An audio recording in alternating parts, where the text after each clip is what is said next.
Hello viewers, আশা করি সবাই ভালো আছেন। আজকে আমি দেখাবো কিভাবে মাত্র 4টি উপকরণ দিয়ে সহজে ছানার সন্দেশ তৈরি করা যায়। চলুন তাহলে দেখে নিই।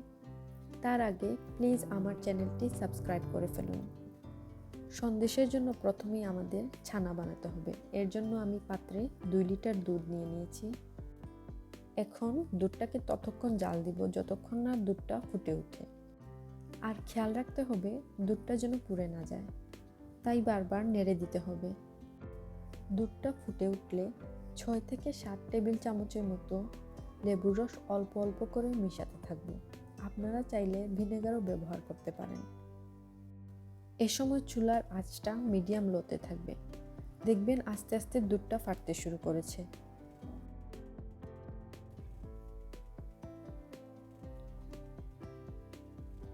এবার একটি স্ট্রেইনারের উপর কাপড় দিয়ে ছানাটি ঢেলে দিব।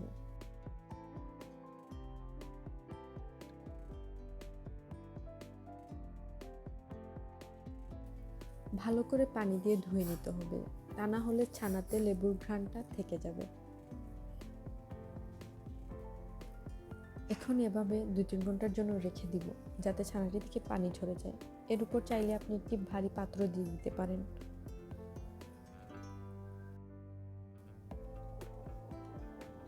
দেখুন সুন্দর ছানা তৈরি হয়ে গেছে।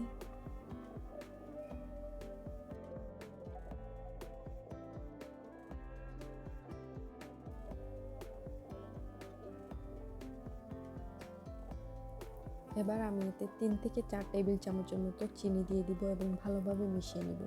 চিনিটা আপনারা আপনাদের পরিমাণ মতো নিতে পারেন।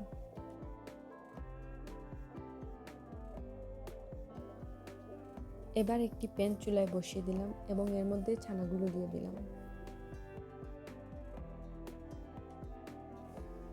এতে দিয়ে দিলাম 2 টেবিল চামচের মতো দুধ,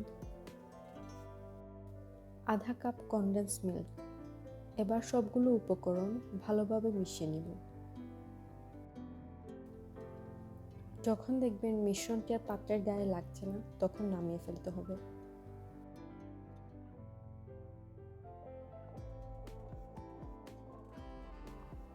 এবার একটি ট্রের চারপাশে ভালোভাবে বাটার লাগিয়ে নিব।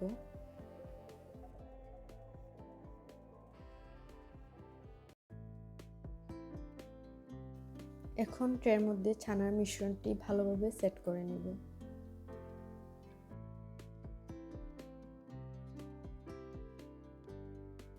মিশ্রণটি ভালোভাবে ট্রেতে সেট করে নিয়েছি। এখন এর উপরে সামান্য বাদাম দিয়ে গার্নিশ করে নিচ্ছি।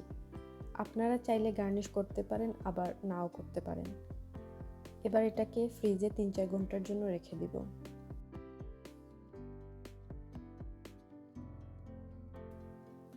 এখন আপনাদের পছন্দ মতো স্লাইস করে পরিবেশন করুন।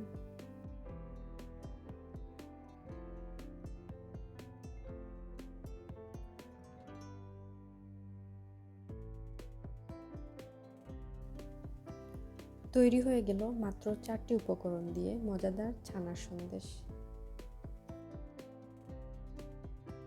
ভিডিওটি ভালো লাগলে আমাদের চ্যানেল সাবস্ক্রাইব করুন।